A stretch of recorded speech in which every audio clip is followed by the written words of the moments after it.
Hey guys అందరికీ మేమైతే వైకుంఠ ఏకాదశికి తిరుమలకి వెళ్ళిపోయాము. నేనైతే ఇవి పార్ట్స్గా అప్లోడ్ చేస్తాను. ముందు టికెట్స్ ఎక్కడ తీసుకున్నాను అండ్ తిరుమలలో వెళ్ళినప్పుడు ఒక వ్లాగ్ తీసాను, అది కూడా నేను అప్లోడ్ చేశాను. ఏమన్నా చూడకపోతే చూసేసేయండి. అండ్ అలాగే ఇక్కడ కొండపైనకి వెళ్ళడం మాకు చెకింగ్ అయితే పక్కా జరుగుతుంది. కార్లు కానీ బస్సులు కానీ ప్రతి ఒక్కరు కార్ దిగి చెకింగ్ చేసుకున్న తర్వాతే మనం కొండపైకి అయితే పంపిస్తారు.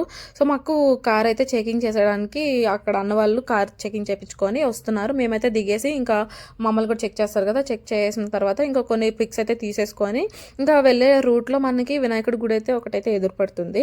అక్కడ కూడా మనం ఖచ్చితంగా దర్శనం చేసుకోండి. ఈ బస్సులో వెళ్ళే వాళ్ళు అయితే దర్శనం చేసుకోలేరు, అంత పాసిబుల్ అవ్వదు, ఎందుకంటే బస్సు ఆపరు కాబట్టి. కార్లు కానీ మన బైక్స్లో వెళ్ళేటప్పుడు మాత్రం ఆ గుడిని మాత్రం దర్శించుకోవడం మర్చిపోకండి. గుడి లోపలికి మొబైల్స్ అలో లేదు కాబట్టి నేను లోపల వీడియో తీయలేదు. గుడి అయితే చాలా బాగుంటుంది, ఒకసారి చూసి దర్శనం చేసుకోండి.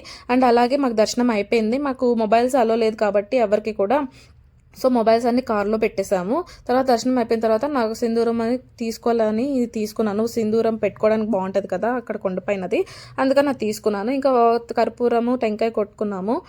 అన్నవాళ్ళు వెళ్ళి లడ్లు తీసుకురానికి అయితే వెళ్ళిపోయారు. సో గైస్ కొన్ని వ్లాగ్స్ అయితే నేను షార్ట్స్లో పెడుతున్నాను, షార్ట్స్లో పెడతాను. ఆ షార్ట్స్ కానీ చూసి లైక్ చేయండి అండ్ సబ్స్క్రైబ్ చేసుకోండి గైస్, మన ఛానల్ ఎవరన్నా కొత్తగా చూస్తుంటే. అండ్ ఉంటా మరి, బాయ్ గైస్.